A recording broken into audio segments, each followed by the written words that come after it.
சந்திரசேகர் ஆசாத் என்ற ஒரு சுதந்திர போராட்ட வீரன் 24 வயதிலே 65 குண்டுகளை நெஞ்சிலே வாங்கிய ஒரு மாவீரன். அந்த மாவீரனை 14 வயதிலே கொண்டு போய் நீதிமன்றத்தில் நிறுத்தினார்கள். ஒத்துழையாமை இயக்கத்திலே போராடினான் என்பதற்காக நீதிமன்றத்திலே போய் கேட்டார்கள், உன் பெயர் என்ன? சின்ன பையலா இருக்க, உன் பெயர் என்ன? சுதீர். சுதீர் என்றால் சுதந்திரம். அடுத்து அப்ப பேர் என்ன? ஆசாத். ஆசாத் என்றால் சுதந்திரம். கட்டுப்பாயிட்டான். சரி, நீ மன்னிப்பு கேட்க விட்டுறேன்னு சொன்னான். மன்னிப்பு எல்லாம் கேட்க முடியாது, உன் வீடு என் சிறைச்சாலைன்னு சொன்னான்.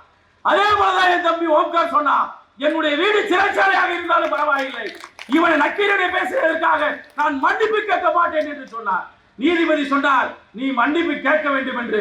அதற்கு என் தம்பி ஒரு கடிதம் கொடுக்கிறான். அந்த கடிதத்திலே நீங்கள் சொல்வதற்காக, நீதிமன்றம் என்னை வலியுறுத்துவதற்காக நான் மன்னிப்பு கடிதத்தை கேட்கிறேனே தவிர என் மனசாட்சிக்கு விரோதமாக மன்னிப்பு கேட்க மாட்டேன் என்று சொல்லி சொன்னதனால் 16 நாள் சிறையிலே இருந்தார்.